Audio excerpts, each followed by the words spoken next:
Well, team, back with another episode with Chris Cochran. Now, Chris is a director of marketing, as most of you might know if you're frequent listeners here, but coming up with the goods today.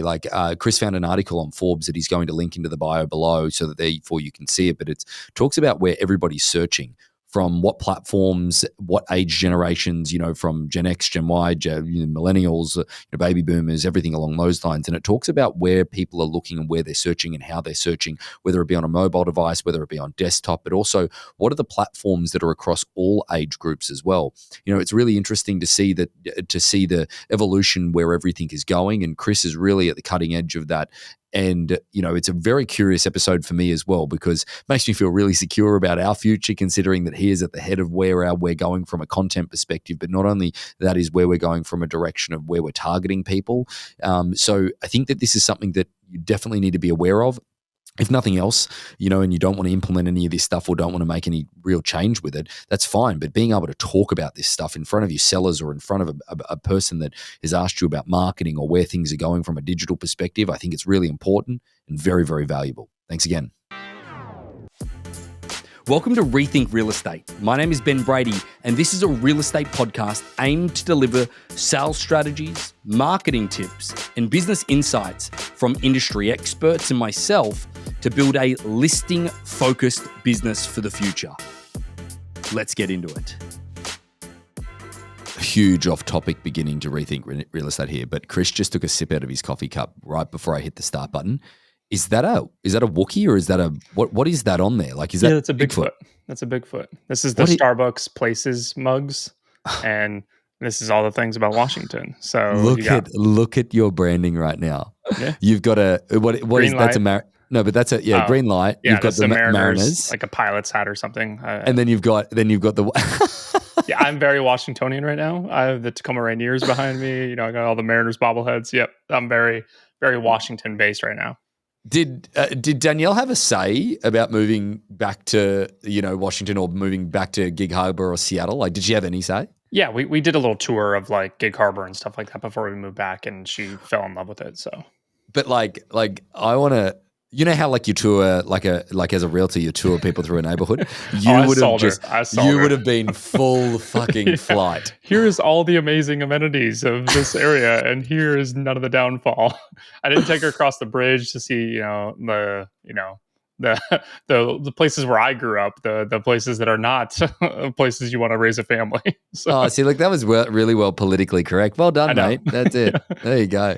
Well. Either way, that's kind of true. It's funny. We were back in Australia recently with some of the people in our group, and we took them. They're like, "Well, where did you grow up?" Oh, no, you're not going there. Absolutely not. Yeah.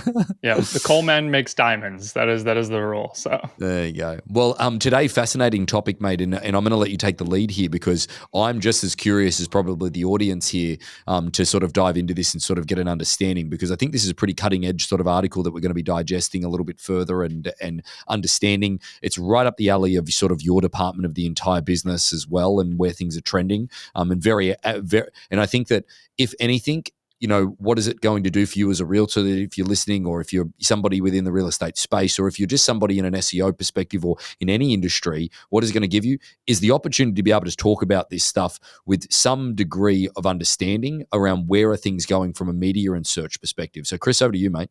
Yeah, so what we're talking about today is Forbes recently released an article back in, I think it was June 1st or May 31st or something like that, talking about the shift on where people are consuming content and where they're actually searching for content, goods, and everything like that. So back in the day, 5-10 years ago, a lot of people, when they were looking for a restaurant or they were looking for a local bar or, a haircut or anything like that, they would go straight to Google. You would go to Google and you try to find the person that's on there.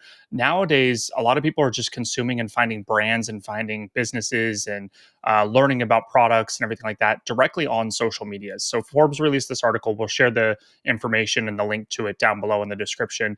But basically, this just talks about the generational shift that's happening when it comes to SEO and search, and kind of learning about brands and learning about products and services and offerings inside of your local market. So I just think it's a really cool thing about how the demographic is shifted. And it's also just talking a little bit about how people are now navigating the web, both from a mobile perspective. So one of the cool stats that it throws out there is, 33% of Americans now only consume the internet on their phone. And so That is wild. yeah. So they don't, I mean, if you think about it, a lot of people don't even have a computer that they go onto regularly. Like Danielle, my partner, she doesn't work on a computer every single day. So the only time that she's actually going on the computer is when she's signing her kids up for classes or anything like that on the thing. The rest of her internet searching and everything that she does is directly on her mobile device. So she Do doesn't you have a think? laptop or anything.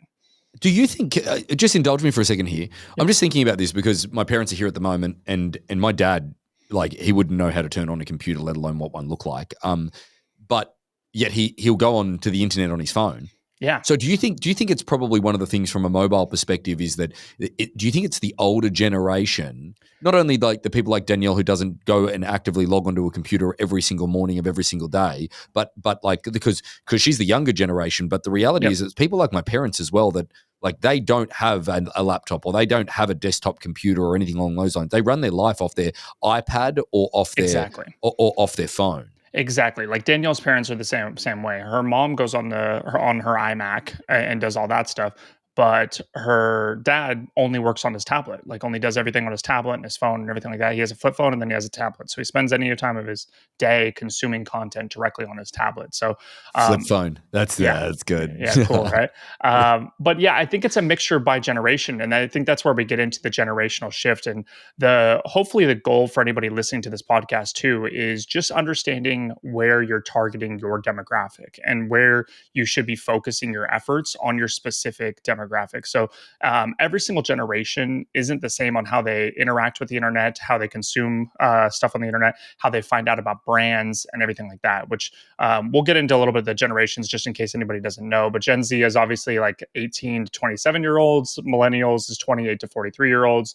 Gen X is 44 to 60-year-olds. And then baby boomers is everybody above that. So when we're talking about any of this stuff, that's just kind of the baseline whenever I say, Gen Z or Gen X and all that stuff. Now, we're not really focused on Gen Z right now from a buying a home perspective or selling a home perspective. That's not our target demographic right now. But in the next 5 to 10 years, and if you plan on being in the real estate business, another 10 years, it could be a generation that you will start looking at the same way we had to start looking about millennials 10 years ago, Right. because they're starting to graduate into this and they're a very different character on how they interact with the internet. They primarily don't go on Google at all to search, which is tremendously to think about. Like that is just mind blowing that they don't search for restaurants or anything like that. They actually find all their content, their products, and everything like that. They're buying their products directly on Facebook Marketplace, on TikTok Marketplace, and they're buying things directly on these social medias. They're not leaving these platforms at all.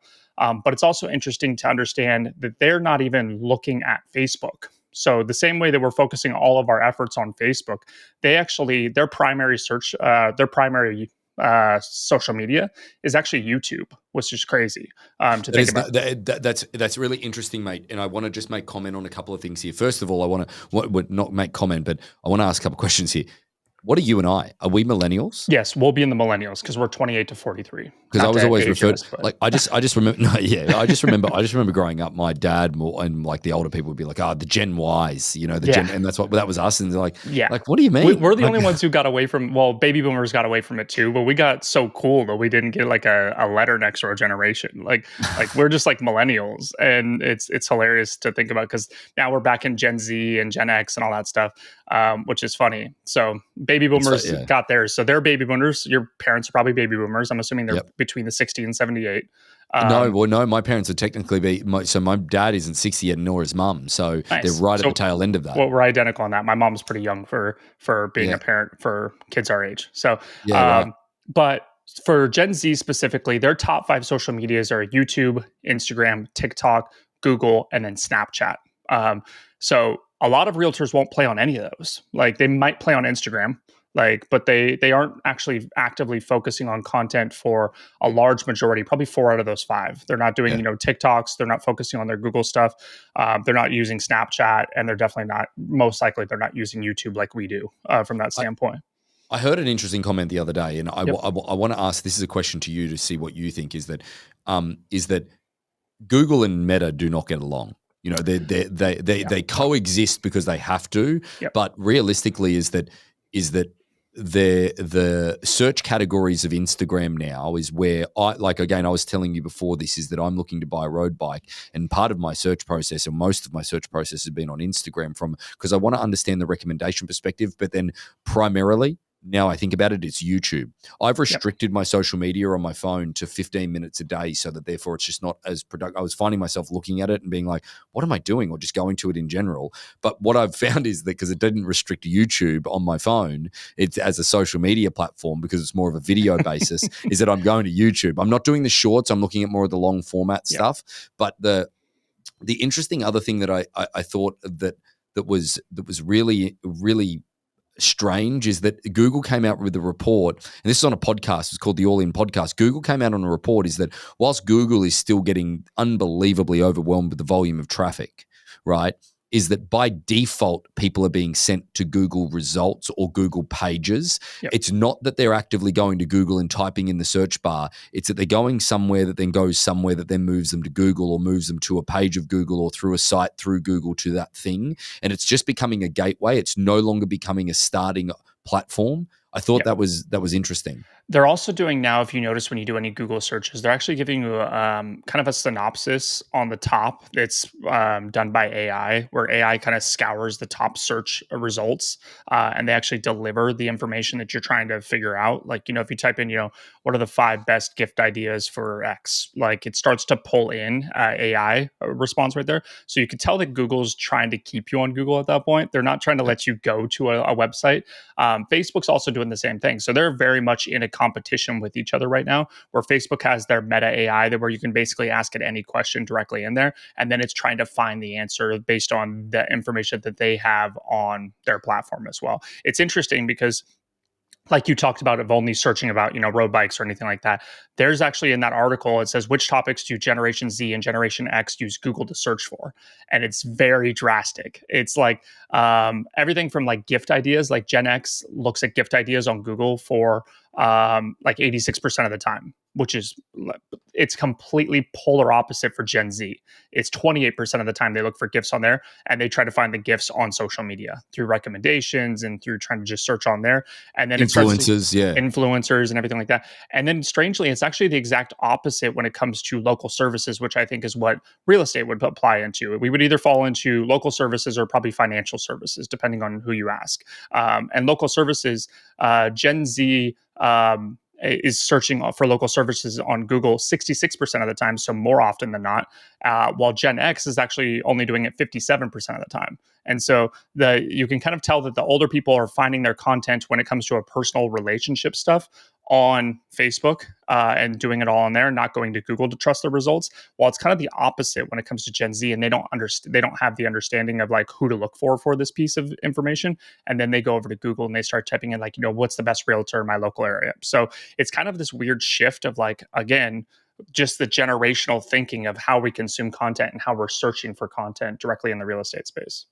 So there's a thing I'm thinking about here, is that a comment was made the other day from somebody in our network that works with us that makes me feel incredibly old, which again, I don't know, like we're not even that old, but he goes, I don't have Facebook. I'm like, what? You don't have Facebook? And he's like, yeah. Like Facebook's kind of like LinkedIn. I'm like, huh? What? And that's kind of what I want to get to is there's only one social media. There's 3 social medias that land in every generation's top 5, which is kind of weird to think about. Facebook's not one of them. So Facebook is not one of those. The 3 that fall into every single one are Google, YouTube, and Instagram. So Instagram's kind of flirting with all of them, all the generations right now, where, even baby boomers are kind of getting on there and kind of seeing their grandkids and stuff like that. And that they're interacting with content on there. But a lot of them are focusing on YouTube. So YouTube doesn't fall out of anybody's top 3. So that might be a big takeaway for everybody. For both for millennials and for Gen Z, YouTube is number 1. And then for and then for like more of our parents' age, me and you, YouTube's number 2 for them. And then for baby boomers, it's YouTube is number 3. So isn't that funny though? Like how you look at the company structure element, is that's probably where Google is going to put their largest amount of investment into the future. Like, don't get me wrong, there's the interface of Google as a search engine, there's no question, but the video element of that search engine is probably, the way that it's going to transition into the future. That's really, that's amazing. This is a good point on that. One of the stats that's in the article as well is 57% of the people said they would search for information on YouTube in the same way that they would search it on Google. So over half of people search for the same answers on YouTube that they would also just type into Google, and that's regardless of generation. So they go on there and it's the same thing, like what a local realtor, or they're typing in information directly into YouTube at the same exact rate that they would directly into Google, which is kind of interesting. Let me ask you this, because Yep. I'm watching pretty detailed stuff at the moment, because I don't want to make a mistake when it comes to buying a pretty significant investment. Really, to be honest, it's not a car, it's not a house, it's none of those things. But it's a sizable investment, and I want to watch all the information possible. I've got an attention span of a goldfish, though. So the shorts aren't enough for me to get enough information out of. But what I'm doing is that I'm watching it at 1.75 the speed, the video. Now that's where I'm going to with this a little bit, is that you're in charge of editing what we do and whatever it may be from a long format perspective for people. When we edit things, or when we're conscious about the content that we're putting out in the future, there was a thing that was it was a guy in, I think it was Ottawa, Canada. He edited it, and what he said at the beginning of it, he said, this video is 15 minutes long, but it's designed to only be 7 if you play me at 2 times the speed. And that is how I've edited the video, that you'll still be able to understand me if you put me at 2 times the speed. And I thought that was really interesting, because I wondered to myself, are a lot of people doing this now? Because I just can't. I want to absorb that information, and I want to take it in and do it as quickly as possible. But I want it to sort of just be just a blanket thing. Like, don't give me this full structure of absolutely everything. I just want to get to the main points of this and whatever. Is that what's happened with the chapters, and is that what's happening with the speeding up of things?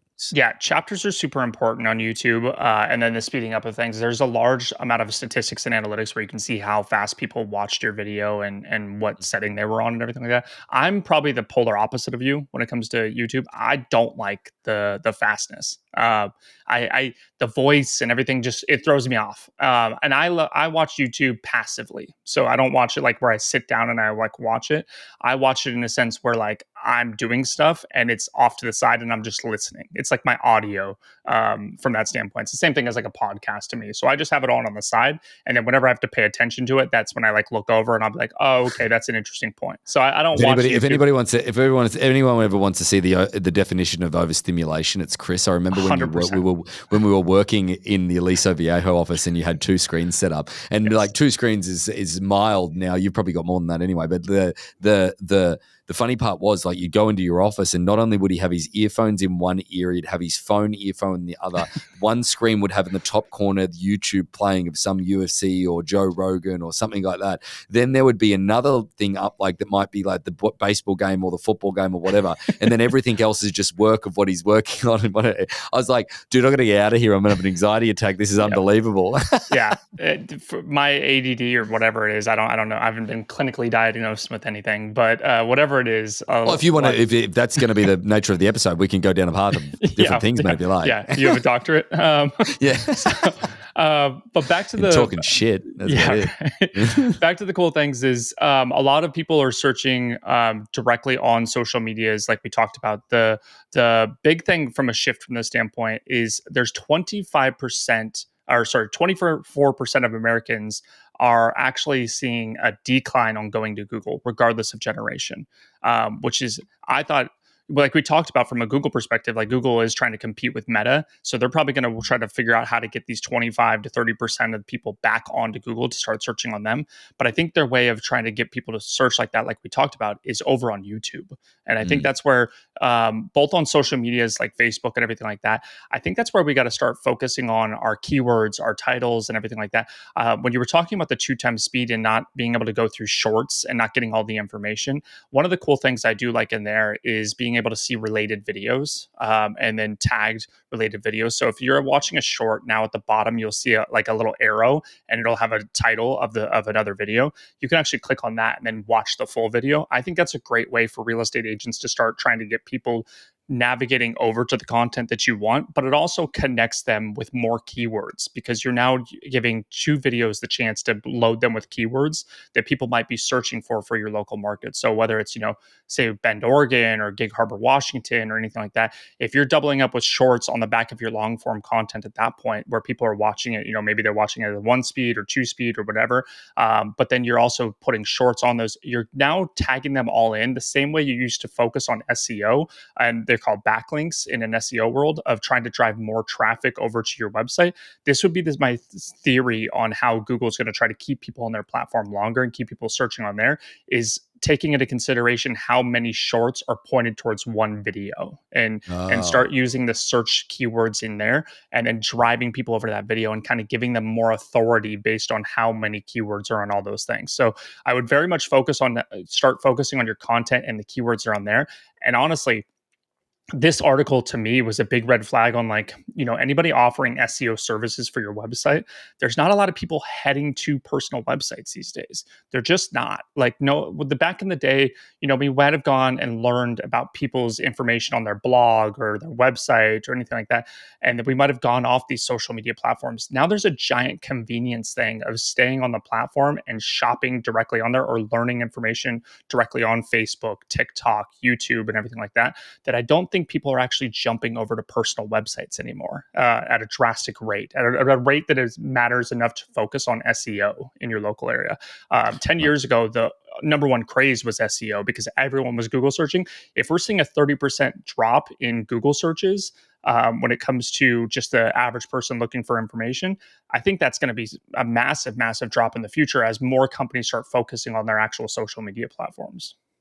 It's fascinating stuff to go through, mate. I think that there's, like, you might have discovered something in the direction of things that are going through. When I say might have, you probably have. Is that having that stuff from a keywords perspective, referring into the shorts that then comes back into the long form to sort of keep them on the cycle of everything. Question for you though is that I've often heard this, like, and this is just been multiple outlets that I listen to across multiple different platforms. When people talk about the algorithm of TikTok, they say it's a thing of beauty, like it's It just is. amazing. Yeah. Whereas the YouTube one sucks, is what a lot of people have said. Like that's just their feedback. They're like, it's great. I'm glad they've done it. It's awesome, but it's nowhere near as good as what TikTok's is. What is the difference? I don't understand that. There's a handful of different things when it comes to that. Algorithm wise, from a TikTok perspective, they're collecting a lot of data. It's one of the reasons why I don't have TikTok on any of my devices. I don't go on TikTok or anything like that because of the amount of data that they collect. If you read into their terms and conditions, they have a lot of leeway into how many points of data they can collect off of your device. And I don't really care about my data in the sense like that point, but I also don't want to be like stuck in a slot machine, if that makes sense. I always Yeah. view social media, especially the shorts and everything like that, I view it as the same thing as a slot machine in a casino. Like you spin the thing and people get stuck there. They just keep spinning and spinning and spinning and losing money and losing time. And I think that's the same thing with social media. And I think I am very nervous about how good TikTok is at that. YouTube, I think, is pretty good too at recommending what should come next, but it is very predicated on what you have viewed and what you've searched in the past on their platform. The moment you search something on YouTube, Yeah. that's the when you're going to get everything directly on YouTube. And so that's the big difference in there. YouTube is trying to catch up to TikTok. I think all of them are trying to catch up, especially if the litigation and everything like that with TikTok kind of comes down the pipe. With that standpoint, who knows where that's going to go? There has been a lot of different things when it comes to that standpoint. But I think that's just the big thing with their algorithm. Their algorithm is very sophisticated because they want to keep people on the app, and they've kind of reinvented the wheel when it comes to a social media algorithm on focusing on keeping you there. And they don't have any litigation or legal No. barriers to jump through because No. they're coming from China.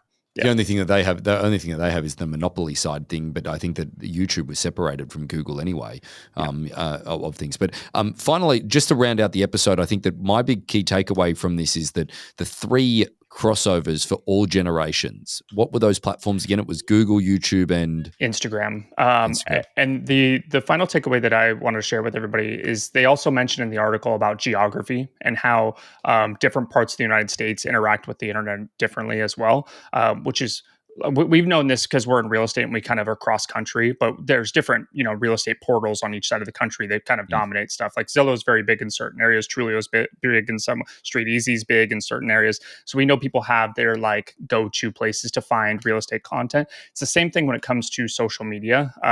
29% of the Southwest residents, because I know we talk to a lot of people in LA and California and Oregon, I kind of flirt into there, but Southwest residents use social media to search online 29% of the time. That's the highest in the US. So everybody's kind of going on that standpoint. And 38% of the people, we talked about 33%, Southwest is actually 40%, almost 40% of the people only use their phone for internet.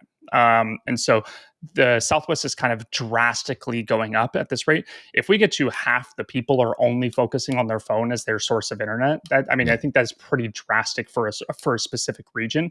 And you need to be drastically shifting your content and your awareness and how you're trying to reach clients accordingly at that point. And that comes down to everything from a real estate perspective. I know we've talked about, DocuSign and all that stuff in the past too. All of that has shifted kind of from a mobile perspective and just trying to be able to interact with your client on a mobile perspective, because a lot of them might not even have a computer in their house. So bringing them in the office to sign things and everything like that becomes a drastic shift when we're looking at over half the people don't go on the internet on anything other than their phone.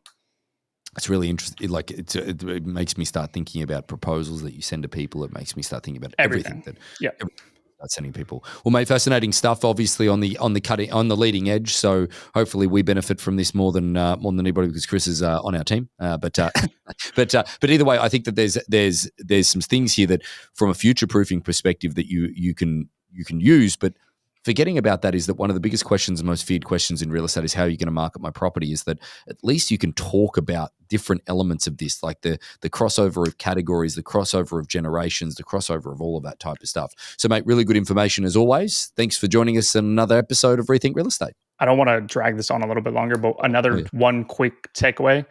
Gen X's top platform on their phone, mobile app to use, is actually Pinterest, strangely. So what? Mind blow that out. Take that out wherever you want. Our parents are still looking on Pinterest. We've kind of evolved past Pinterest a while ago. That's their top app of choice on their mobile phone. So it is mind blowing. Yep, and that's obviously a key demographic when it comes to selling the home is Gen Xers. So, I really like Pinterest. I really like Pinterest as well, but like I don't know. I never go onto it. I don't know. It's their number one used app for Gen X right now. So Gen X is what age bracket again? Gen X is 44 to 60-year-olds. And that, I would say that's primary, I'm selling my home, I'm downsizing those people. Yeah. So if you're looking to try and reach those people for future listings, maybe Pinterest is the play for you. Well, again, solid information, mate. Thanks again. See ya. So about 75% of our audience hasn't liked, followed, or subscribed to our podcast. It would mean the world to us, and it would help this podcast more than you know to expand our reach if you were to like, follow, or subscribe on any of the platforms that you're watching or listening on. Thanks again.